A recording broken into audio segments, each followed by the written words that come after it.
मां लक्ष्मी जी की यह दिव्य कथा सुन लेने मात्र से जीवन के सारे दुख स्वयं मिट जाएंगे।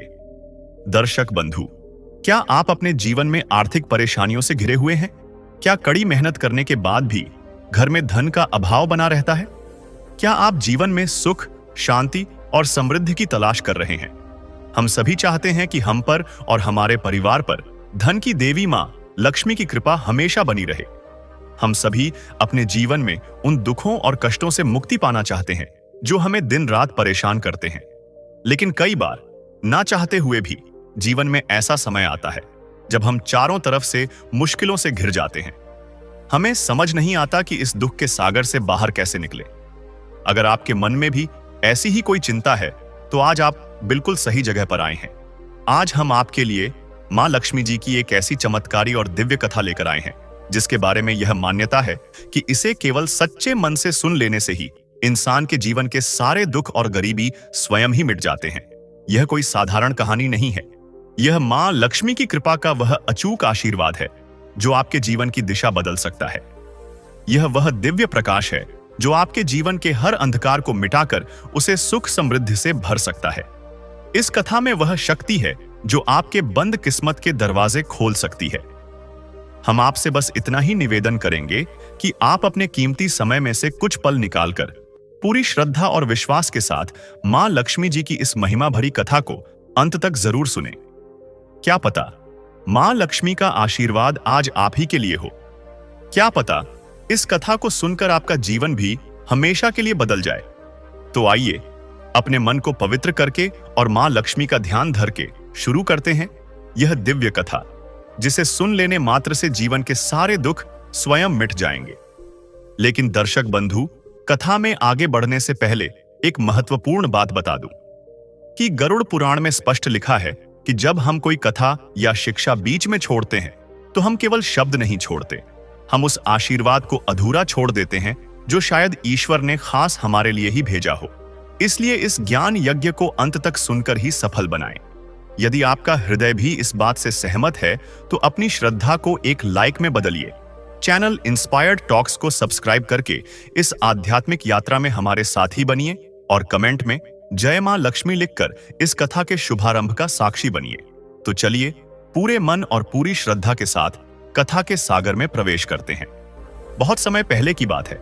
सूर्यपुर नाम का एक बहुत ही विशाल और वैभवशाली राज्य हुआ करता था। यह राज्य अपनी समृद्धि, अपने सुंदर महलों और सबसे बढ़कर अपने न्याय के लिए पूरे जहान में मशहूर था। इस राज्य पर महाराज विक्रम राज किया करते थे।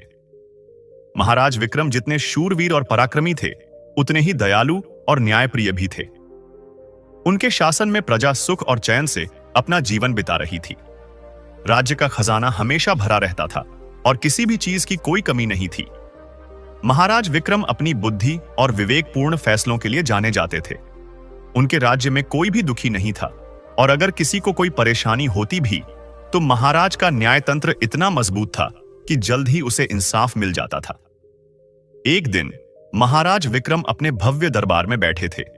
उनके मुख पर एक गहरी सोच दिखाई दे रही थी। उन्होंने अपने सबसे विश्वासपात्र और बुद्धिमान मंत्री देवदत्त को अपने पास बुलाया। मंत्री देवदत्त ने सिर झुकाकर प्रणाम किया और कहा, आज्ञा दे महाराज, आपके सेवक को किस लिए याद किया? महाराज विक्रम ने एक गहरी सांस ली और कहा, मंत्री जी, हमारा राज्य धन धान्य से परिपूर्ण है। यह सब ईश्वर की कृपा है। लेकिन हम चाहते हैं कि हमारे राज्य की प्रजा सदैव खुश रहे। हमारा यह संकल्प है कि सूर्यपुर के हर आदमी, औरत और बच्चे को इंसाफ मिले। उन्होंने आगे कहा, किसी भी व्यक्ति को, चाहे वह कितना भी गरीब क्यों ना हो, किसी भी तरह का कष्ट ना होने पाए। हम यह सुनिश्चित करना चाहते हैं कि न्याय सबके लिए बराबर हो। मंत्री देवदत्त ने कहा, महाराज, आपका यह विचार अति उत्तम है। आपके राज्य में पहले ही राम राज्य है। महाराज ने आदेश दिया, नहीं मंत्री जी, हमें संतुष्ट होकर नहीं बैठना है। आप प्रतिदिन राज्य के अलग अलग हिस्सों में भेष बदलकर भ्रमण करते रहिए। लोगों के बीच जाइए, उनकी बातें सुनिए और यह पता लगाइए कि हमारी प्रजा को किन परेशानियों का सामना करना पड़ रहा है। जो भी समस्याएं हों, वह हमें सीधे आकर बताते रहिए। हम नहीं चाहते कि हमारे और हमारी प्रजा के बीच कोई दूरी हो। मंत्री जी ने कहा, जी महाराज, जैसी आपकी आज्ञा। मैं आज से ही आपके इस आदेश का पालन करूंगा। मंत्री देवदत्त ने सिर झुकाया और वहां से चले गए। इतना वैभव, इतना मान सम्मान और इतनी न्यायप्रियता होने के बावजूद महाराज विक्रम और महारानी मोहिनी के जीवन में एक गहरा दुख था। एक ऐसा सूनापन था जिसे राज्य की कोई भी दौलत भर नहीं सकती थी। उनका कोई संतान नहीं थी। संतान ना होने के कारण इतना बड़ा महल उन्हें काटने को दौड़ता था। महाराज और महारानी दोनों ही मन बहुत दुखी रहते थे।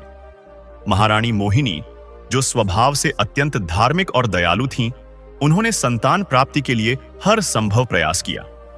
उन्होंने हर तरह का दान धर्म किया, भूखों को भोजन कराया, जरूरतमंदों को वस्त्र बांटे, अनगिनत धार्मिक अनुष्ठान करवाए, बड़े बड़े यज्ञ किए, मंत्रों का जाप करवाया और कठिन से कठिन व्रत और पूजा पाठ किए। वह राज्य के हर साधु संत और तपस्वी से मिली, लेकिन उनकी झोली नहीं भरी। कोई लाभ नहीं हुआ। हर उपाय निष्फल जा रहा था। एक रात महाराज विक्रम अपने कक्ष में टहल रहे थे। उनका मन बहुत अशांत था। महारानी मोहिनी उनके पास आईं और उनके कंधे पर हाथ रखते हुए बोली, स्वामी, आप इतने चिंतित क्यों हैं? क्या राज्य की कोई समस्या है? महाराज ने एक ठंडी आह भरी और उदास होकर कहा, मोहिनी, समय कितनी तेजी से बीत रहा है। हम दोनों ही अब बुढ़ापे की ओर बढ़ते जा रहे हैं। हमारे बाल सफेद होने लगे हैं, लेकिन अभी तक हमें संतान का सुख नहीं मिल पाया है। उन्होंने दुख भरे स्वर में कहा, यह इतना बड़ा राज्य, यह महल, यह खजाना, हमारे बाद इन सब का क्या होगा? कौन इस विरासत को संभालेगा? क्या हमारी कोई औलाद नहीं होगी जो हमें पिताजी कहकर पुकारे? यह कहते कहते महाराज की आंखें भर आईं। महारानी मोहिनी ने पति को इस तरह टूटते हुए देखा तो उनका अपना दिल भी रो पड़ा। उन्होंने आगे बढ़कर महाराज के आंसू पोंछे और उनका हाथ थाम लिया। महारानी ने कहा, स्वामी, आप इस राज्य के महाराज हैं। आप ही इस तरह हिम्मत हार जाएंगे तो मैं किस सहारे जीऊंगी? मैं जानती हूं कि हमारा दुख बहुत बड़ा है। एक औरत के लिए मां न बन पाने से बड़ा संताप और क्या हो सकता है? यह महल, यह दास दासियां, यह राजपाट, सब मुझे सूना लगता है। जब मैं किसी गोदी में खेलते बच्चे को देखती हूं तो मेरा कलेजा फट जाता है। महारानी की अपनी आंखों से भी आंसू बहने लगे थे। उन्होंने कहा, लेकिन स्वामी, हमें ईश्वर पर भरोसा नहीं खोना चाहिए। जिसने हमें इतना कुछ दिया है, क्या वह हमारी झोली इतनी खाली रखेगा? मुझे विश्वास है एक दिन हमारी प्रार्थना जरूर सुनी जाएगी। कोई ना कोई चमत्कार जरूर होगा। महाराज विक्रम ने अपनी पत्नी की ओर देखा। महारानी मोहिनी की आंखों में आंसुओं के साथ साथ एक अटूट विश्वास भी था। महाराज ने कहा, मोहिनी, तुम्हारी यही आस्था मुझे बल देती है। तुम ठीक कहती हो। जब तक सांस है तब तक आस नहीं छोड़नी चाहिए। हम फिर से प्रयास करेंगे। उस रात के बाद दोनों ने अपने मन को मजबूत कर लिया। लेकिन दुख एक ऐसी चीज है जो भुलाए नहीं भूलता। महाराज विक्रम अपने राजकाज में खुद को व्यस्त रखने की कोशिश करते। वह न्याय के काम में, प्रजा की भलाई के कामों में अपना पूरा दिन लगा देते। लेकिन जैसे ही शाम ढलती और वह अपने महल में लौटते, वही सूनापन, वही खामोशी उन्हें फिर से घेर लेती। उन्हें हर कोने में एक बच्चे की किलकारी की कमी महसूस होती। दूसरी ओर महारानी मोहिनी ने अपनी पूजा पाठ और तपस्या को और भी बढ़ा दिया था। वह सूर्योदय से पहले उठ जाती और देर रात तक ईश्वर की भक्ति में लीन रहती। उन्होंने महल में एक विशेष पूजा गृह बनवाया था, जहां वह घंटों बैठकर संतान प्राप्ति के लिए मन्नतें मांगती। वह हर दिन गरीबों को दान देती। कोई भी जरूरतमंद उनके द्वार से खाली हाथ नहीं लौटता था। वह विशेष रूप से उन औरतों को दान देती जिनके छोटे छोटे बच्चे होते। वह बच्चों को अपने हाथों से मिठाई बांटती, उन्हें नए कपड़े पहनाती और उन्हें देखकर मन ही मन ईश्वर से प्रार्थना करती, हे प्रभु, ऐसी ही एक खुशी मुझे भी दे दे, मेरी गोद भी भर दे। समय बीतता जा रहा था। दिन हफ्तों में और हफ्ते महीनों में बदल रहे थे। महाराज और महारानी की उम्र ढल रही थी, लेकिन उनकी आशा अभी भी जीवित थी। एक दिन मंत्री देवदत्त, जो महाराज के आदेशानुसार राज्य का भ्रमण करके लौटे थे, दरबार में हाजिर हुए। उनका चेहरा कुछ गंभीर था, लेकिन आंखों में एक नई चमक भी थी। महाराज विक्रम ने उन्हें देखा और पूछा, कहिए मंत्री जी, राज्य में सब कुशल मंगल तो है? हमारी प्रजा को कोई कष्ट तो नहीं? मंत्री देवदत्त ने सिर झुकाकर कहा, महाराज, आपकी न्याय व्यवस्था और दयालुता के कारण राज्य में सब सुखी हैं। प्रजा आपसे बहुत प्रसन्न है। छोटी मोटी समस्याएं थीं जिनका समाधान कर दिया गया है, लेकिन महाराज, आज मैं आपको एक विशेष समाचार देने आया हूं। महाराज ने उत्सुकता से पूछा, कैसा समाचार मंत्री जी? देवदत्त ने कहा, महाराज, भ्रमण करते हुए मैं राज्य की पूर्वी सीमा पर स्थित घने जंगल में गया था। वहां पर्वत की एक कंदरा में मैंने एक महान तपस्वी को तपस्या करते हुए देखा है। उनका तेज सूर्य के समान है। उनके चेहरे पर ऐसा नूर है कि देखा नहीं जाता। मैंने छिपकर उन्हें देखा। वह हफ्तों से एक ही आसन पर बैठकर बिना हिले डुले तपस्या में लीन है। मंत्री ने आगे कहा, आसपास के गांव वाले बताते हैं कि वह कोई साधारण संत नहीं है। वह एक पहुंचे हुए सिद्ध योगी हैं, जिनका नाम बाबा काल भैरव है। लोग कहते हैं कि उनकी तपस्या में इतनी शक्ति है कि वह असंभव को भी संभव कर सकते हैं। वह किसी से मिलते नहीं हैं, ना ही किसी से कुछ मांगते हैं, बस अपनी साधना में लगे रहते हैं। महाराज विक्रम यह सुनकर सोच में पड़ गए। उन्होंने अपने जीवन में अनगिनत साधु संतों के दर्शन किए थे, लेकिन कोई भी उनकी मनोकामना पूरी नहीं कर सका था। तभी मंत्री देवदत्त ने हिम्मत करके कहा, महाराज, मेरा मन कहता है कि यह कोई साधारण तपस्वी नहीं है।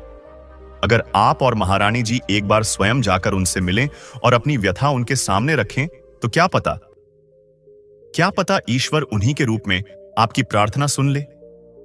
महाराज कुछ कहते, उससे पहले ही महारानी मोहिनी, जो दरबार में ही मौजूद थीं, उनकी आंखों में आशा की एक नई किरण जाग उठी।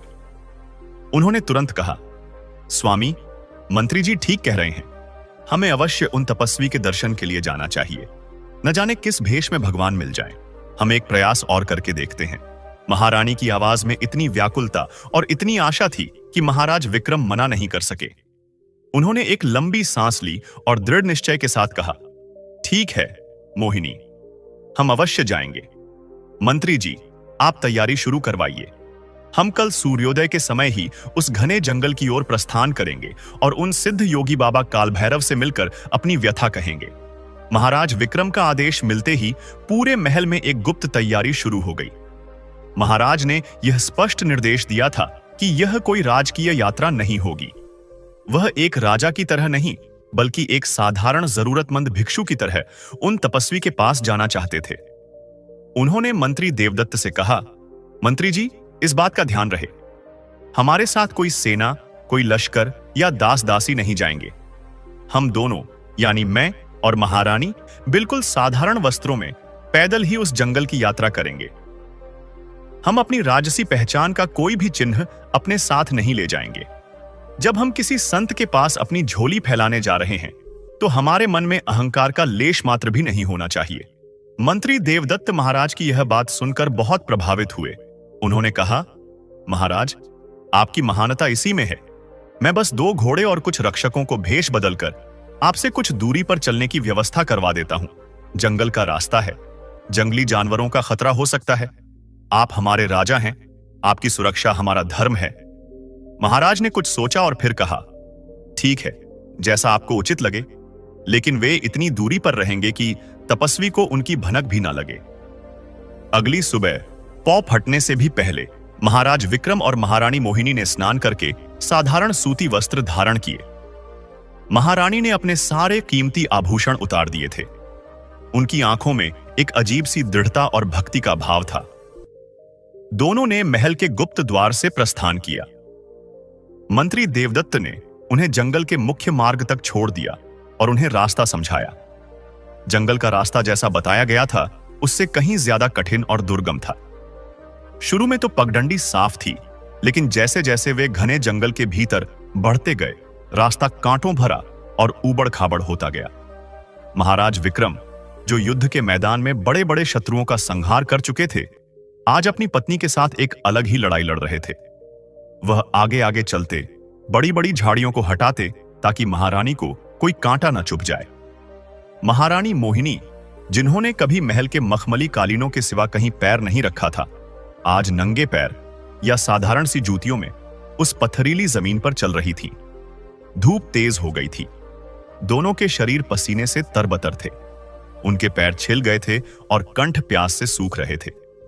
कई बार महारानी को इतना थका हुआ देखकर महाराज का मन पसीज जाता।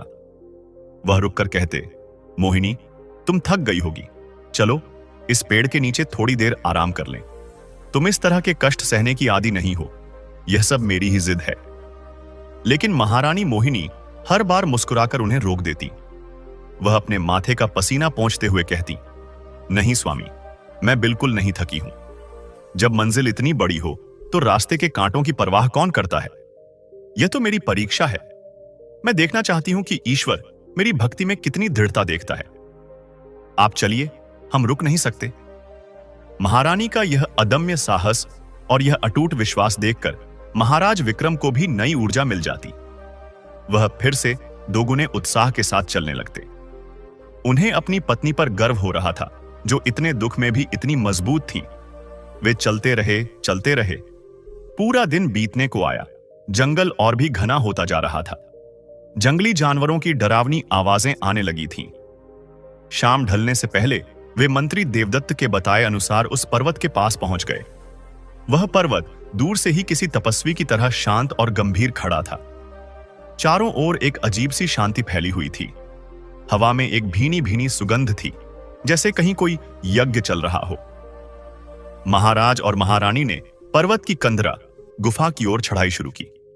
चढ़ाई बहुत सीधी थी और पत्थरों पर काई जमी हुई थी। वे एक दूसरे का हाथ थामे बड़ी सावधानी से ऊपर बढ़ रहे थे। आखिरकार वे गुफा के द्वार पर पहुंचे और सामने का दृश्य देखकर वे स्तब्ध रह गए। गुफा के ठीक बाहर एक बड़ी सी चट्टान पर एक जटाधारी तपस्वी पद्मासन में बैठे थे। उनके शरीर पर बस एक बाघ की छाल लिपटी थी। उनकी जटाएं जमीन को छू रही थीं और उनका पूरा शरीर एक दिव्य तेज से चमक रहा था। ऐसा लगता था जैसे साक्षात शिव ही तपस्या में लीन हो। उनकी आंखें बंद थीं और उनका ध्यान इतना गहरा था कि उन्हें अपने आसपास की दुनिया का कोई भान ही नहीं था। यह वही सिद्ध योगी बाबा काल भैरव थे। उनके तप का तेज इतना प्रचंड था कि महाराज विक्रम और महारानी मोहिनी कुछ कदम दूर ही ठिठक कर रुक गए। उनकी हिम्मत नहीं हुई कि वे आगे बढ़कर उस शांति को भंग करें। महाराज ने महारानी की ओर देखा और आंखों ही आंखों में उन्हें चुप रहने का इशारा किया। दोनों समझ गए थे कि यह कोई साधारण संत नहीं है। वे दोनों हाथ जोड़े उसी चट्टान से कुछ दूरी पर जमीन पर बैठ गए। उन्होंने ठान लिया था कि जब तक बाबा स्वयं अपनी आंखें नहीं खोलते, वे यहीं बैठे रहेंगे, चाहे रात बीत जाए या दिन निकल आए। समय बीतने लगा। सूरज ढल गया, अंधेरा छाने लगा, लेकिन उस जगह पर बाबा के तेज से एक अलौकिक प्रकाश फैला हुआ था। ठंडी हवा चलने लगी, लेकिन महाराज और महारानी बिना हिले डुले एक तक बाबा को निहारते रहे। उनके मन में ना कोई भय था, ना कोई व्याकुलता, बस एक गहरी श्रद्धा और प्रतीक्षा थी। पूरी रात बीत गई। अगली सुबह जैसे ही सूर्य की पहली किरण ने उस पर्वत को छुआ, बाबा काल भैरव के शरीर में हल्की सी हलचल हुई। महाराज विक्रम और महारानी मोहिनी की धड़कनें तेज हो गईं। उन्होंने अपने हाथ और कसकर जोड़ लिए। तपस्वी ने धीरे धीरे, बहुत धीरे धीरे अपनी आंखें खोली। उनकी आंखें किसी अंगारे की तरह दहक रही थीं। उनमें एक अजीब सा वैराग्य और असीम करुणा एक साथ झलक रही थी। बाबा काल भैरव की नजर सामने बैठे महाराज और महारानी पर पड़ी। वह एक पल के लिए उन्हें देखते रहे। फिर उनके होठों पर एक हल्की सी रहस्यमयी मुस्कान आई। उनकी गंभीर और गहरी आवाज पूरे वातावरण में गूंज उठी। उन्होंने कहा, कहो महाराज विक्रम, सूर्यपुर के राजा, ऐसी कौन सी चिंता है, कौन सा अभाव है जो तुम्हें राजपाट छोड़कर इस घने जंगल में मेरी कुटिया तक खींच लाया है? बाबा ने बिना पूछे ही उनका नाम और उनका पद बता दिया था। यह देखकर महाराज और महारानी समझ गए कि वे सही जगह पर आए हैं।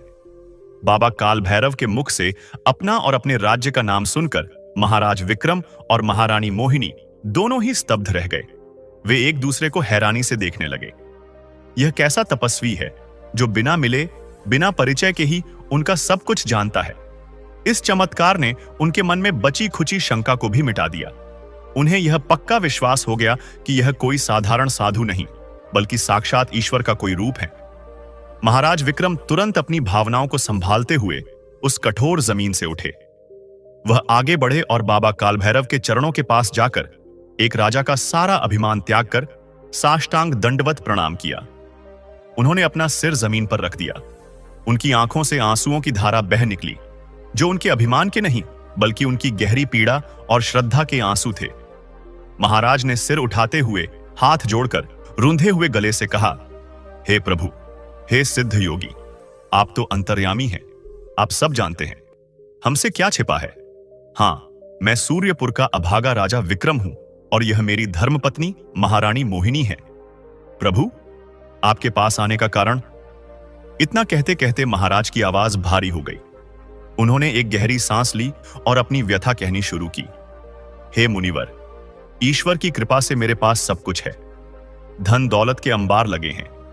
इतनी बड़ी सेना है कि शत्रु हमारे राज्य की ओर आंख उठाकर देखने की हिम्मत नहीं करता। प्रजा मुझे पिता समान मानती है और मैं भी उन्हें अपनी संतान की तरह ही प्रेम करता हूं। मेरे पास आपकी कृपा से बुद्धि है, बल है और न्याय करने का सामर्थ्य है। महाराज रुककर बोले, लेकिन हे तपस्वी राज, जिस एक चीज के बिना यह सब कुछ व्यर्थ है, वही मेरी झोली में नहीं है। हम संतान हैं। यह शब्द कहते ही महाराज की आंखें फिर से छलक पड़ी। उन्होंने कहा, यह इतना बड़ा महल, यह रात के सन्नाटे में मुझे और महारानी को खाने को दौड़ता है। महल के इन सूने गलियारों में हमें एक बच्चे की किलकारी सुनने को कान तरस गए हैं। हम दोनों का जीवन इस एक कमी के कारण रेगिस्तान की तरह सूखा हो गया है। मैंने और महारानी ने संतान प्राप्ति के लिए कौन सा व्रत नहीं किया, कौन सा पूजा पाठ नहीं करवाया। राज्य के बड़े बड़े राजवैद्यों से लेकर दूर दूर के हकीमों तक सबको दिखाया। बड़े बड़े यज्ञ और अनुष्ठान करवाए। अपना खजाना गरीबों और ब्राह्मणों के लिए खोल दिया। लेकिन मुनिवर, हमारी गोद नहीं भरी। इतने में महारानी मोहिनी, जो अब तक चुपचाप आंसू बहा रही थी, वह भी घुटनों के बल बैठकर अपनी झोली फैलाकर बोली, हे बाबा, हे दयालु संत, मुझ अभागिन की ओर देखिए। एक औरत के लिए बांझ शब्द सुनने से बड़ा अभिशाप और क्या हो सकता है। यह महल, यह राजसी वस्त्र, यह हीरे मोती के आभूषण, यह सब मुझे आग के समान जलाते हैं। महारानी रोते रोते बोली, मैं बस एक बार अपने कानों से मां शब्द सुनना चाहती हूं। मैं बस एक बार अपने हाथों से अपनी संतान को दूध पिलाना चाहती हूं। क्या मेरी यह छोटी सी इच्छा भी पूरी नहीं होगी? क्या हम दोनों इस बड़े से महल में अकेले ही बूढ़े होकर मर जाएंगे? क्या हमारे बाद इस इतने बड़े राज्य का कोई उत्तराधिकारी नहीं होगा? महारानी ने बाबा के चरणों की ओर देखते हुए कहा, हमने सुना है आप सिद्ध योगी हैं। आप असंभव को भी संभव कर सकते हैं। आप चाहें तो हमारी तकदीर बदल सकते हैं। कृपा करो बाबा, हमारी झोली भर दो। हम जीवन भर आपके दास बनकर रहेंगे। हमें बस एक संतान का दान दे दो, चाहे वह पुत्र हो या पुत्री। राजा और रानी दोनों हाथ जोड़े भिखारियों की तरह उस तपस्वी के सामने गिड़गिड़ा रहे थे। उनके राज्य का अभिमान, उनका पद, सब कुछ उस गुफा के बाहर ही रह गया था। अंदर तो बस दो दुखी इंसान थे जो अपनी जिंदगी की सबसे बड़ी भीख मांगने आए थे। उनकी यह दशा देखकर, उनकी यह करुण पुकार सुनकर पत्थर भी पिघल जाता। बाबा काल भैरव ने दोनों की पूरी बात सुनी। उनके चेहरे पर कोई भाव नहीं आया। वह शांत, बिल्कुल स्थिर बैठे रहे। गुफा के अंदर कुछ पलों के लिए एक गहरा सन्नाटा छा गया। सिर्फ महाराज और महारानी की तेज चलती सांसों की आवाज ही आ रही थी।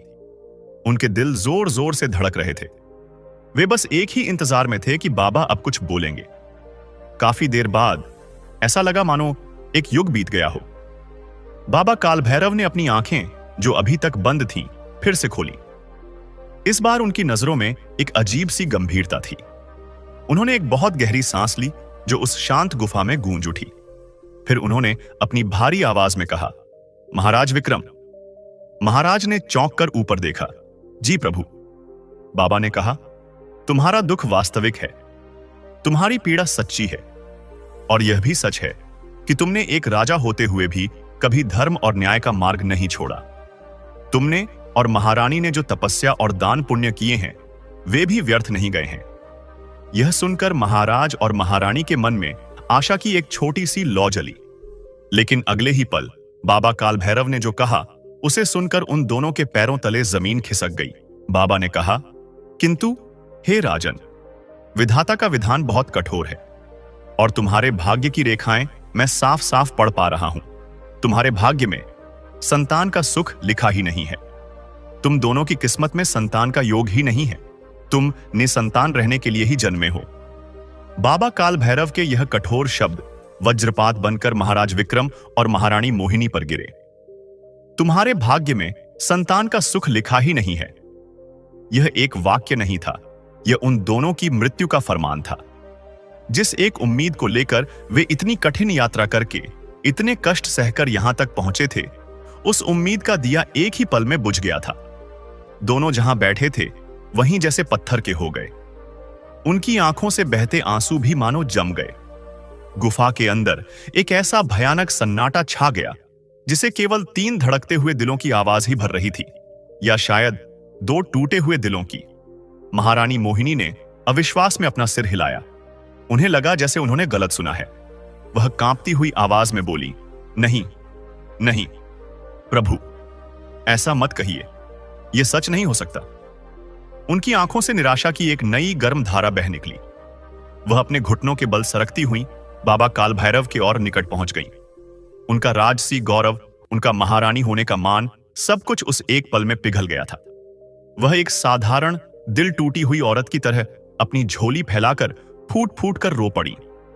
हे मुनिवर, मुझ अभागिन पर दया कीजिए। आप तो सिद्ध योगी हैं। आप तो वह कर सकते हैं जो स्वयं विधाता भी नहीं करता। आप चाहें तो मेरे भाग्य को फिर से लिख सकते हैं। बाबा, मुझ पर रहम करो। मैं मां बने बिना मर जाऊंगी। यह राजपाट, यह वैभव, यह सब किस काम का? उन्होंने बाबा के पैरों को छूने की कोशिश की, लेकिन उनके तेज के कारण वह कुछ दूर ही रुक गईं। वह गिड़गिड़ाने लगी, मैं सब कुछ छोड़ने को तैयार हूं बाबा। यह महल, यह धन, यह महारानी का पद, मैं सब त्याग दूंगी। मैं यहीं आपकी गुफा में आपकी दासी बनकर रहूंगी। मैं जीवन भर आपके चरणों की सेवा करूंगी। बस मुझे इस बांझ होने के अभिशाप से मुक्त कर दो। मेरी गोद भर दो प्रभु। महाराज विक्रम, जो अब तक किसी तरह खुद को संभाले हुए थे, अपनी प्राणों से प्रिय पत्नी की यह दशा देखकर टूट गए। जिस महारानी के एक इशारे पर दास दासियां दौड़ी आती थीं, आज वह एक तपस्वी के चरणों में धूल में लौट रही थीं। महाराज विक्रम भी अपने आंसुओं को रोक नहीं पाए। वह भी अपनी जगह से उठे और बाबा के सामने घुटनों के बल बैठ गए। उनका वह मस्तक, जो आज तक किसी शत्रु के सामने नहीं झुका था, आज एक संत के आगे झुका हुआ था। उन्होंने अपने जुड़े हुए हाथों को आगे बढ़ाया और उनकी आवाज में एक राजा का आदेश नहीं, बल्कि एक भिक्षु की करुण पुकार थी। हे तपस्वी राज, आपने कहा हमारे भाग्य में संतान नहीं है, तो फिर हमें यह जीवन ही क्यों दिया, यह राज्य क्यों दिया? जब हमारे बाद हमारा कोई नाम लेने वाला ही नहीं होगा, तो इस सब का क्या अर्थ रह जाता है? महाराज ने कहा, मैंने अपने जीवन में कभी अधर्म नहीं किया। हमेशा अपनी प्रजा को अपनी संतान समझा। क्या उन सब की दुआओं का, मेरी अपनी भक्ति का कोई फल नहीं मिलेगा? क्या ईश्वर इतना निष्ठुर हो सकता है? प्रभु, आप अंतर्यामी हैं। कोई तो मार्ग होगा, कोई तो उपाय होगा। भाग्य के लेख को भी तो बदला जा सकता है। आपकी यह बरसों की तपस्या, आपकी यह असीम शक्ति, क्या यह भी हमारे इस दुख के आगे छोटी पड़ गई? महाराज ने अपना सिर झुका लिया और टूटी हुई आवाज में कहा, हमें कोई रास्ता दिखाइए बाबा। हम कोई भी कीमत चुकाने को तैयार हैं। हम हर परीक्षा से गुजरने को तैयार हैं, लेकिन हमें इस तरह निराश करके मत भेजिए। हम यहां से खाली हाथ लौट गए तो जीते जी मर जाएंगे। दोनों पति पत्नी, सूर्यपुर के राजा और रानी, उस तपस्वी के सामने बच्चों की तरह बिलख बिलख कर रो रहे थे। उनकी पीड़ा ने उस शांत गुफा के वातावरण को भी भारी कर दिया था। बाबा काल भैरव अपनी आंखें बंद किए, सब कुछ सुनते रहे। उनके चेहरे पर अभी भी कोई भाव नहीं था। वह बिल्कुल शांत, एक मूर्ति की तरह बैठे रहे। काफी देर तक जब दोनों रोते रहे, तो गुफा में सिर्फ उनकी सिसकियों की ही आवाज गूंजती रही। आखिरकार बाबा काल भैरव ने धीरे से अपनी आंखें खोली। उनकी नजरों में इस बार एक गहरी करुणा झलक रही थी। उन्होंने अपनी गंभीर आवाज में कहा, शांत हो जाओ राजन, और महारानी तुम भी धैर्य धरो। आंसू बहाने से भाग्य के लेख नहीं मिटते। उन्होंने एक ठंडी सांस ली। मैंने जो कहा वह सत्य है। विधाता का विधान यही है, और उस विधान को बदलना मेरे जैसे तपस्वी के बस में भी नहीं है। यह सुनकर महाराज और महारानी के चेहरे सफेद पड़ गए। उन्हें लगा कि अब सचमुच सब खत्म हो गया। वे दोनों निराश होकर जमीन देखने लगे। तभी बाबा काल भैरव फिर से बोले। उनकी आवाज इस बार कुछ अलग थी, उसमें एक रहस्य छिपा था। लेकिन यह एक शब्द सुनकर ही महाराज और महारानी ने चौंक कर एक साथ ऊपर देखा। उनकी सांसें रुक गईं। बाबा ने अपनी आंखें बंद की, जैसे किसी गहरे सोच में डूब गए हों। कुछ पल बाद उन्होंने आंखें खोली और कहा, विधाता का विधान तो नहीं बदला जा सकता, किंतु एक रास्ता है, एक बहुत ही कठिन और बहुत ही खतरनाक रास्ता। बाबा काल भैरव के मुख से लेकिन शब्द सुनकर महाराज विक्रम और महारानी मोहिनी, जो निराशा के अथाह सागर में डूब चुके थे, उन्हें मानो एक तिनके का सहारा मिल गया हो। वे दोनों एक साथ चौंक पड़े। उनकी रुलाई एक पल में थम गई। उन्होंने अपनी आंसुओं से भरी आंखें उठाईं और बाबा की ओर ऐसी आशा से देखा जैसी कोई डूबता हुआ इंसान किनारे की ओर देखता है। एक रास्ता है, महारानी मोहिनी ने कांपती हुई आवाज में पूछा, जैसे उन्हें अपने कानों पर विश्वास ना हो रहा हो। कैसा रास्ता है प्रभु?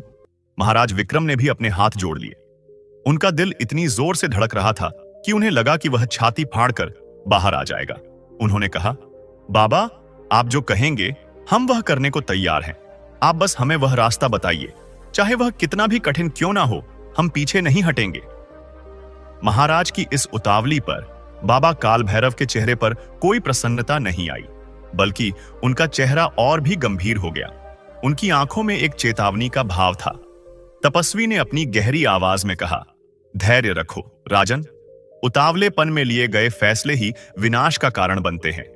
मैंने कहा कि एक रास्ता है, लेकिन मैंने यह भी कहा था कि वह कठिन और खतरनाक है।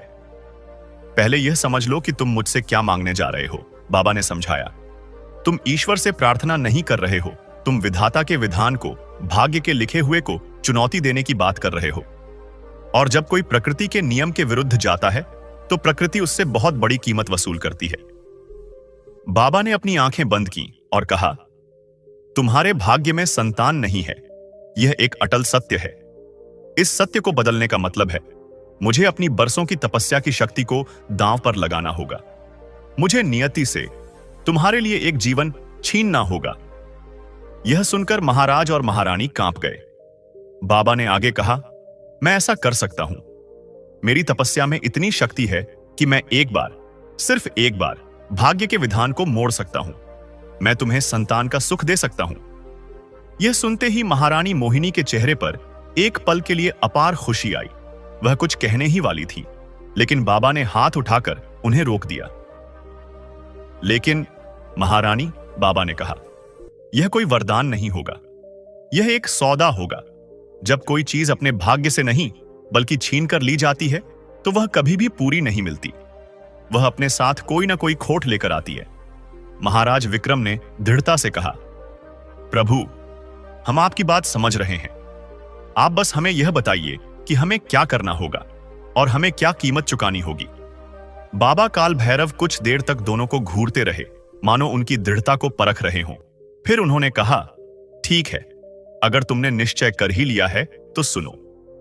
मैं अपनी तपस्या के बल से 2 दिव्य फल उत्पन्न कर सकता हूं। यह कोई साधारण फल नहीं होंगे, यह भाग्य के फल होंगे। इन दोनों फलों में से कोई एक फल अगर महारानी मोहिनी ग्रहण करेंगी तो उनकी गोद अवश्य भरेगी, उन्हें संतान का सुख अवश्य मिलेगा। महारानी की आंखें चमक उठीं, लेकिन बाबा ने अपनी आवाज को और धीमा और गंभीर करते हुए कहा, यही मेरी शर्त है और यही तुम्हारी सबसे बड़ी परीक्षा है। मैं तुम्हें 2 फल दूंगा। पहला फल, बाबा ने अपना सीधा हाथ आगे बढ़ाया, जैसे उस पर कुछ रखा हो। यह फल तुम्हें एक पुत्र देगा, एक ऐसा पुत्र जो इस धरती का सबसे महान योद्धा बनेगा। वह इतना पराक्रमी होगा कि बड़े बड़े राजा उसके नाम से कांपेंगे। वह तुम्हारे सूर्यपुर राज्य की सीमाओं को 10 दिशाओं में फैला देगा। तुम्हारा नाम, तुम्हारा वंश इतिहास में अमर हो जाएगा। यह सुनकर महाराज विक्रम की आंखें गर्व से चौड़ी हो गईं। एक राजा और क्या चाहता था? एक वीर उत्तराधिकारी। लेकिन बाबा ने फिर कहा, और इस लेकिन ने महाराज के दिल को बैठा दिया। उस पुत्र के भाग्य में दया और प्रेम नहीं लिखा होगा, वह एक महान राजा बनेगा, लेकिन एक बुरा इंसान होगा। वह इतना क्रूर और अभिमानी होगा कि वह तुम दोनों को, जिन्होंने उसे पाने के लिए इतने आंसू बहाए, उन्हीं को सबसे अधिक दुख देगा। वह तुम्हारी प्रजा पर अत्याचार करेगा और तुम दोनों अपने बुढ़ापे में उसकी दी हुई पीड़ा से तड़पते रहोगे। वह तुम्हारे बुढ़ापे की लाठी नहीं, बल्कि तुम्हारे सीने पर सबसे बड़ा बोझ बनेगा। यह सुनकर महाराज और महारानी के रोंगटे खड़े हो गए। और यह है दूसरा फल। बाबा ने अपना बायां हाथ आगे बढ़ाया। इस फल को ग्रहण करने से तुम्हें एक पुत्री की प्राप्ति होगी। एक ऐसी पुत्री, बाबा के चेहरे पर एक पल के लिए कोमलता आई, जो साक्षात देवी का रूप होगी। वह इतनी सुशील, इतनी दयालु और इतनी स्नेहमयी होगी कि उसके एक एक शब्द से अमृत बरसेगा। वह तुम दोनों की इतनी सेवा करेगी जितनी किसी ने अपने माता पिता की ना की होगी। उसके आने से तुम्हारा यह सूना महल खिल उठेगा। तुम्हारे जीवन के सारे दुख उसकी एक मुस्कान से दूर हो जाएंगे। वह तुम्हारे बुढ़ापे का सबसे बड़ा और एकमात्र सहारा बनेगी। यह सुनकर महारानी मोहिनी का दिल खुशी से भर गया। उन्हें लगा कि उन्हें और क्या चाहिए, लेकिन बाबा का यह लेकिन इस बार और भी भयानक था। उस पुत्री के भाग्य में राज सुख नहीं लिखा है। वह तुम्हारे लिए तो सुख लाएगी, लेकिन तुम्हारे राज्य के लिए वह दुर्भाग्य लेकर आएगी। उसके जन्म लेते ही तुम्हारे राज्य पर संकट के बादल मंडराने लगेंगे। तुम्हारे शत्रु बलवान हो जाएंगे। तुम्हारे खजाने खाली होने लगेंगे। राज्य में अकाल और अशांति फैल जाएगी। और हो सकता है कि उस एक पुत्री के सुख के बदले तुम्हें अपना यह पूरा राजपाट ही खोना पड़े।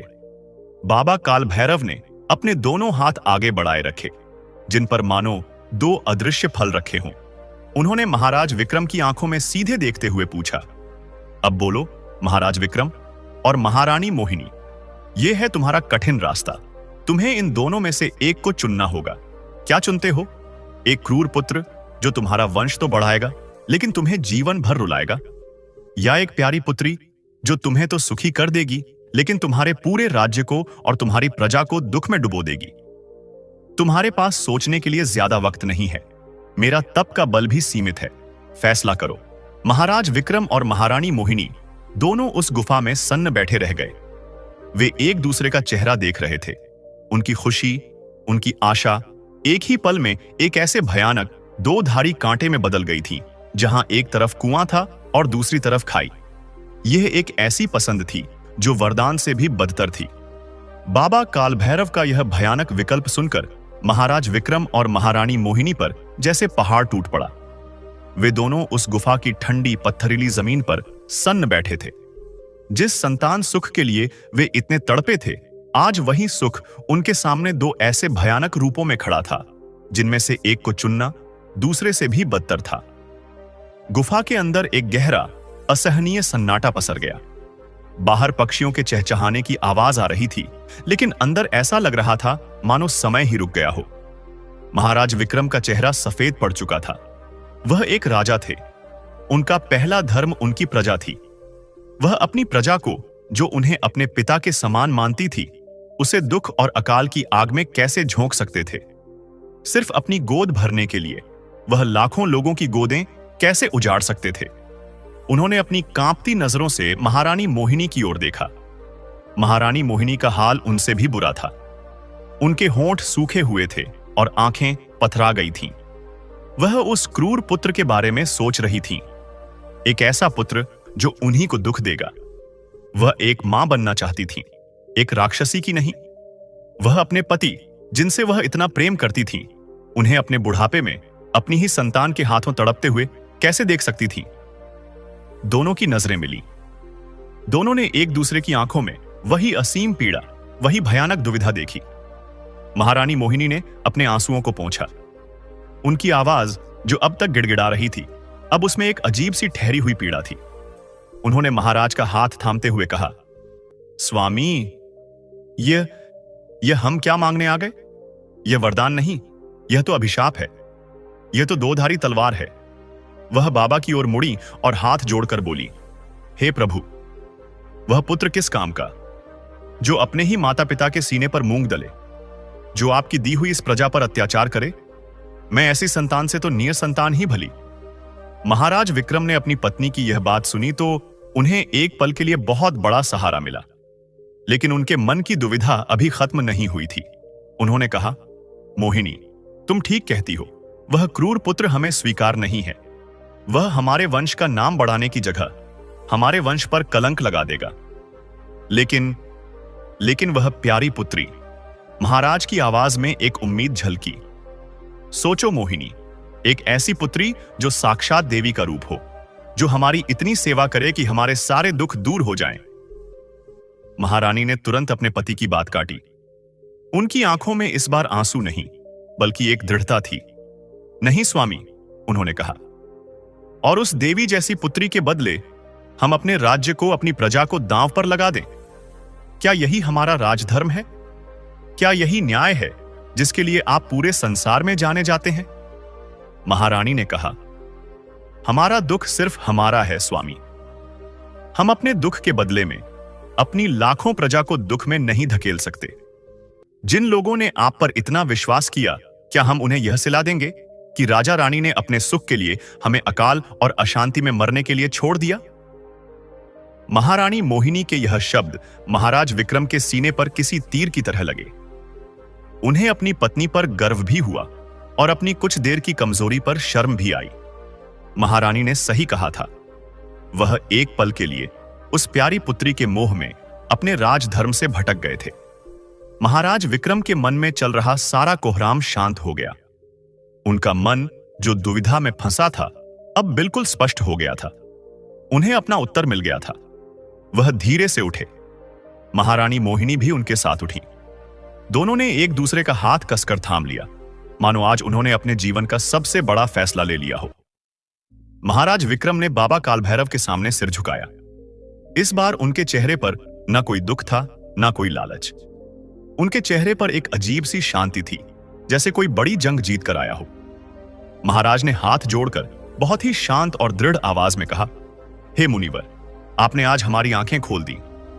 हम दोनों अपने दुख की पट्टी आंखों पर बांधकर आपसे वह मांगने आए थे जो हमारे भाग्य में ही नहीं था।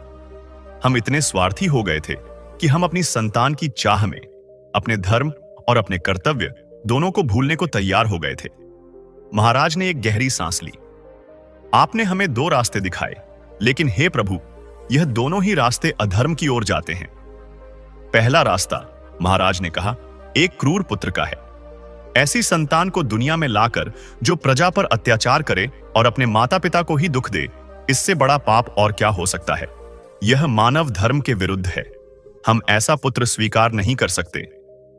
और दूसरा रास्ता, महाराज की आवाज और गंभीर हो गई, एक प्यारी पुत्री का है, लेकिन उस एक पुत्री के सुख के बदले हमें अपने पूरे राज्य और अपनी लाखों प्रजा को संकट में डालना होगा। यह हमारे राजधर्म के विरुद्ध है। हम अपनी प्रजा के साथ इतना बड़ा विश्वासघात नहीं कर सकते। हमारा दुख बड़ा है मुनिवर, लेकिन यह दुख हमारे धर्म और हमारे कर्तव्य से बड़ा नहीं है। महाराज विक्रम ने महारानी मोहिनी की ओर देखा, जिन्होंने सहमति में अपना सिर हिलाया।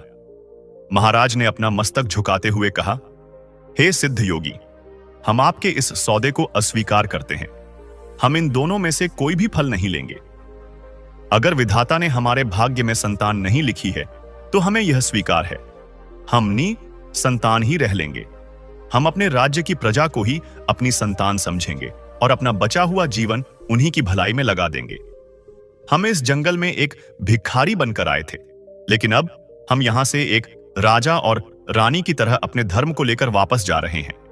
हमें रास्ता दिखाने के लिए आपका धन्यवाद। यह कहकर महाराज विक्रम और महारानी मोहिनी ने बाबा कालभैरव को अंतिम प्रणाम किया। उन्होंने एक पल भी वहां रुकना उचित नहीं समझा। अपना फैसला सुनाकर वे दोनों शांति से मुड़े और गुफा से बाहर निकलने के लिए कदम बढ़ा दिए। वे दोनों आज हारकर भी अपने जीवन की सबसे बड़ी लड़ाई जीत चुके थे। उन्होंने नियति के भयानक जाल को तोड़ दिया था। जैसे ही वे गुफा के द्वार तक पहुंचे, बाबा कालभैरव की वह गंभीर आवाज, जो अब तक शांत थी, पूरे जोर से गूंज उठी। रुको महाराज विक्रम। महाराज और महारानी ठिठक कर रुक गए। वे हैरान होकर पीछे मुड़े। उन्होंने देखा बाबा कालभैरव अपनी चट्टान से उठ खड़े हुए थे। उनके चेहरे पर अब वह गंभीरता नहीं थी। उनके चेहरे पर एक बहुत ही दिव्य और हल्की सी मुस्कान थी। आज तुम दोनों ने मुझे हरा दिया राजन, बाबा ने मुस्कुराते हुए कहा, और मैं अपनी हार से बहुत प्रसन्न हूं। महाराज विक्रम और महारानी मोहिनी बाबा की यह बात सुनकर हक्के बक्के रह गए। आपको हरा दिया? प्रसन्न है? हम कुछ समझे नहीं प्रभु। बाबा काल भैरव, जो अब तक एक गंभीर तपस्वी लग रहे थे, एक पिता की भांति मुस्कुराए। उनका कठोर मुखमंडल करुणा से पिघल गया। उन्होंने कहा, महाराज, भाग्य में संतान ना होना यह आपकी पहली परीक्षा थी। यहां तक आना आपकी दूसरी परीक्षा थी, लेकिन यह 2 फलों का विकल्प आपकी अंतिम और सबसे कठिन परीक्षा थी। बाबा ने समझाया, मैं यह देखना चाहता था कि संतान के मोह में क्या तुम अपना राजधर्म और मानव धर्म भूल जाते हो। मैं यह परखना चाहता था कि तुम्हारा दुख बड़ा है या तुम्हारा कर्तव्य। अगर तुम उस क्रूर पुत्र को मांग लेते, बाबा ने कहा, तो तुम एक राजा होने के योग्य नहीं रहते, और अगर तुम उस प्यारी पुत्री को मांगकर अपनी प्रजा को संकट में डाल देते, तब भी तुम राजा कहलाने के लायक नहीं बचते। तुम दोनों इस परीक्षा में सफल हुए हो महाराज। बाबा की आवाज में गर्व था। तुमने अपने व्यक्तिगत सुख के लिए अपनी प्रजा और अपने धर्म के साथ छल नहीं किया। तुमने यह साबित कर दिया कि तुम एक संतान को पाने के ही नहीं, बल्कि एक उत्तम संतान को पाने के अधिकारी हो। महाराज और महारानी की आंखों में अविश्वसनीय खुशी के आंसू आ गए। बाबा काल भैरव ने अपनी आंखें बंद की। उन्होंने अपने दोनों हाथ जोड़े और किसी गहरे ध्यान में चले गए। गुफा के अंदर एक अलौकिक प्रकाश फैल गया। जब बाबा ने अपनी आंखें खोलीं, तो उनके हाथ में कोई 2 फल नहीं थे, बल्कि एक खिला हुआ दिव्य कमल का पुष्प था, जो सोने की तरह चमक रहा था। बाबा ने वह पुष्प महारानी मोहिनी की ओर बढ़ाते हुए कहा, पुत्री मोहिनी, यह लो। यह कोई सौदा नहीं, यह तुम्हारा वरदान है, यह तुम्हारी परीक्षा का फल है। इसे ग्रहण करो। बाबा ने आशीर्वाद दिया। तुम्हारी गोद अवश्य भरेगी, और तुम्हें ना तो क्रूर पुत्र मिलेगा, ना ही दुर्भाग्य लाने वाली पुत्री। तुम्हें एक ऐसा पुत्र प्राप्त होगा जो महाराज विक्रम की तरह ही न्यायप्रिय होगा और तुम्हारी तरह ही दयालु होगा। वह तुम्हारे बुढ़ापे की लाठी भी बनेगा और सूर्यपुर के राज्य का एक महान उत्तराधिकारी भी बनेगा। वह अपने माता पिता को प्रेम भी देगा और अपनी प्रजा को सुख भी देगा। महाराज विक्रम और महारानी मोहिनी की खुशी का कोई ठिकाना नहीं रहा। वे दोनों रोते हुए बाबा के चरणों में गिर पड़े। आज उनके जीवन का सबसे बड़ा दुख उनके सबसे बड़े धर्म पालन से कट गया था। बाबा ने उन्हें उठाते हुए कहा, याद रखना राजन, विधाता ने तुम्हारे भाग्य में संतान नहीं लिखी थी, यह सच है, लेकिन विधाता ने हर इंसान को कर्म करने का अधिकार दिया है, जिससे वह अपना भाग्य स्वयं दोबारा लिख सके। आज तुम दोनों ने अपने धर्म को चुनकर अपना भाग्य स्वयं लिख दिया है। जाओ, तुम्हारे महल का सूनापन अब समाप्त होने वाला है। राजा और रानी ने बाबा को हजारों बार प्रणाम किया और उस दिव्य कमल को लेकर महल की ओर लौट पड़े। जिस रास्ते पर वे दुख और निराशा में आए थे, उसी रास्ते पर वे आज खुशी और एक नई जिंदगी लेकर लौट रहे थे। महल पहुंचकर महारानी मोहिनी ने पूरे विधि विधान के साथ उस दिव्य पुष्प का सेवन किया। समय बीता और 9 महीनों के बाद वह शुभ घड़ी आ ही गई। पूरे सूर्यपुर में खबर फैल गई कि महाराज विक्रम और महारानी मोहिनी को एक पुत्र की प्राप्ति हुई है। वह दिन एक त्योहार की तरह मनाया गया। महल, जो बरसों से एक बच्चे की किलकारी के लिए तरस रहा था, आज उस नन्हे राजकुमार की हंसी से गूंज रहा था। महाराज और महारानी अपने पुत्र को गोद में लेकर घंटों रोते रहते, लेकिन यह आंसू दुख के नहीं, बल्कि असीम सुख के थे। उन्होंने उस पुत्र का नाम धर्मवीर रखा। राजकुमार धर्मवीर अपने नाम की तरह ही बड़ा हुआ। वह शास्त्र और शस्त्र दोनों विद्याओं में निपुण हुआ। वह अपने माता पिता का परम भक्त था और अपनी प्रजा के लिए दयालु था। उसके बड़े होने पर महाराज विक्रम ने उसे खुशी खुशी अपना राजपाट सौंप दिया। धर्मवीर ने एक महान राजा बनकर सूर्यपुर को और भी ऊंचाइयों तक पहुंचाया, और महाराज विक्रम और महारानी मोहिनी ने अपने बुढ़ापे में वह हर सुख देखा जिसकी उन्होंने कभी कल्पना की थी। इस कहानी से हमें यही शिक्षा मिलती है कि ईश्वर हमारी परीक्षा जरूर लेता है। वह देखता है कि क्या हम अपने स्वार्थ और अपनी इच्छाओं के लिए अपने धर्म और कर्तव्य के मार्ग से भटक जाते हैं। जो लोग कठिन से कठिन परीक्षा में भी अपने धर्म का त्याग नहीं करते, ईश्वर उन्हें वह सब कुछ देता है जो शायद उनके भाग्य में लिखा भी नहीं होता। दर्शक बंधु, अभी यह कथा यही खत्म नहीं होती। अभी हम ये भी जानेंगे कि मां लक्ष्मी जी की यह दिव्य कथा सुन लेने मात्र से जीवन के सारे दुख स्वयं मिट जाएंगे। दर्शक बंधु, बहुत समय पहले कावेरी नदी के किनारे एक छोटा सा गांव था। उस गांव में कमला नाम की एक विधवा महिला अपनी छोटी बेटी नन्ही के साथ रहती थी। कमला बहुत ही धर्मपरायण और संतोषी स्वभाव की थी। पति के जाने के बाद वह लोगों के घरों में चौका बर्तन करके जो कुछ भी रूखा सूखा कमा पाती, उसी से अपनी बेटी का पेट पालती थी। गरीबी इतनी थी कि कई बार उन्हें आधा पेट खाकर ही सोना पड़ता था। फिर भी कमला ने अपनी ईमानदारी और अपनी भक्ति कभी नहीं छोड़ी। वह हर शुक्रवार मां लक्ष्मी जी का व्रत रखती थी। उस दिन वह खुद भले ही कुछ ना खाए, पर अपनी बेटी को गुड़ और आटे का एक छोटा सा मीठा टुकड़ा जरूर खिलाती थी और कहती थी, बेटी, यह मां लक्ष्मी का प्रसाद है। एक दिन गांव के बड़े जमींदार के घर बहुत बड़ा उत्सव था। कमला वहां सुबह से रात तक काम करती रही। रात को जब वह थक हार कर लौटने लगी तो जमींदार की पत्नी ने उसे उसकी मेहनत के बदले एक छोटी सी पोटली दी। कमला ने घर आकर जब वह पोटली खोली तो उसकी आंखें फटी रह गईं। उसमें बस थोड़े से चावल और 2 सूखी रोटियां थीं। उस दिन दिवाली के ठीक एक दिन पहले धनतेरस की शाम थी। उसकी बेटी नन्ही ने मां की ओर देखा। उसकी आंखों में आंसू थे।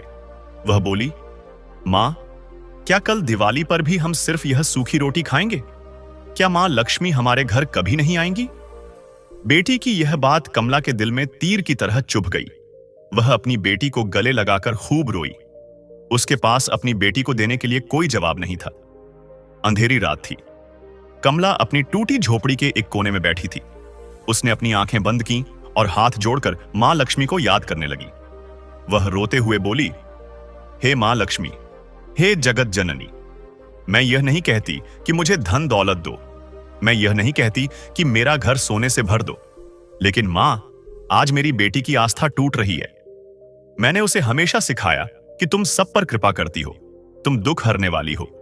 आज मैं एक मां होकर हार गई हूं। हे प्रभु, वह बोली, अगर मेरी भक्ति में जरा भी सच्चाई है तो बस मेरी बेटी का विश्वास बनाए रखना। बस मुझे इतनी शक्ति दो कि कल दिवाली पर मैं उसके लिए एक छोटा सा दिया जला सकूं और उसे मीठा खिला सकूं। वह बस इतना ही कह पाई थी कि अचानक झोपड़ी के बाहर तेज हवा चलने लगी और किसी ने दरवाजा खटखटाया। कमला ने डरते डरते दरवाजा खोला। बाहर एक बहुत ही बूढ़ी सफेद साड़ी पहने महिला खड़ी थी। उसके चेहरे पर एक अद्भुत तेज था। बूढ़ी महिला ने मुस्कुराकर कहा, बेटी, मैं बहुत दूर से चलकर आई हूं। क्या आज रात के लिए मुझे थोड़ा सा पानी और सिर छिपाने की जगह मिलेगी? कमला ने कहा, अरे मां जी, आप अंदर आइए। मेरा घर छोटा है पर आपका स्वागत है। कमला ने उसे पानी पिलाया और अपनी एकमात्र फटी हुई चादर उसे ओढ़ने को दी।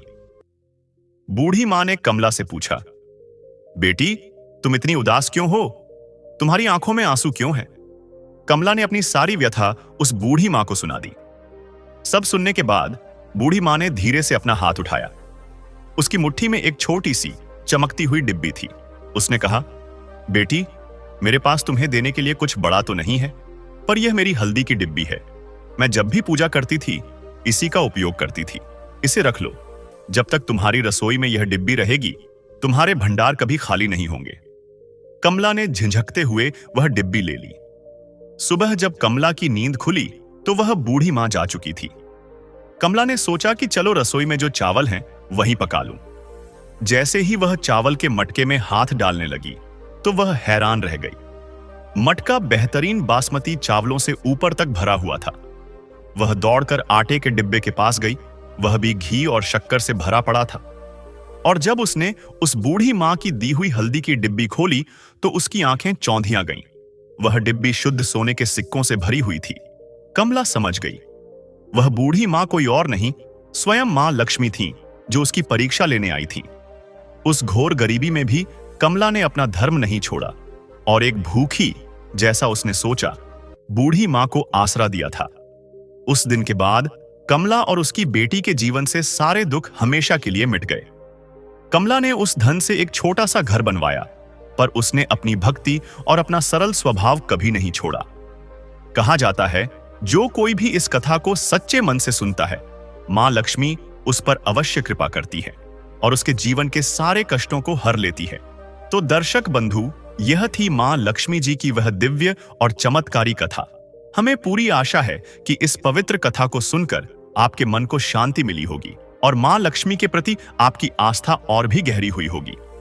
मां लक्ष्मी, जो धन, वैभव और समृद्धि की देवी हैं, उनकी कृपा जिस पर हो जाए, उसके जीवन से सारे दुख और सारी परेशानियां अपने आप दूर हो जाती हैं। हम सब मिलकर यही प्रार्थना करते हैं कि मां लक्ष्मी का आशीर्वाद आप पर और आपके पूरे परिवार पर सदा बना रहे। आपके घर के भंडार हमेशा भरे रहें और आपके जीवन में कभी किसी चीज की कमी ना हो। अगर आपको यह दिव्य कथा पसंद आई हो तो इस वीडियो को एक लाइक जरूर करें और अपनी श्रद्धा दिखाने के लिए कमेंट बॉक्स में जय मां लक्ष्मी लिखना ना भूलें। इस कथा को अपने दोस्तों और परिवार वालों के साथ शेयर भी करें ताकि वे भी मां लक्ष्मी की इस महिमा को सुन सकें और उनका आशीर्वाद पा सकें। और हां, अगर आप हमारे चैनल पर नए हैं तो ऐसी ही और भी भक्तिमय और ज्ञानवर्धक कथाओं को सुनने के लिए हमारे चैनल इंस्पायर टॉक्स को सब्सक्राइब जरूर करें।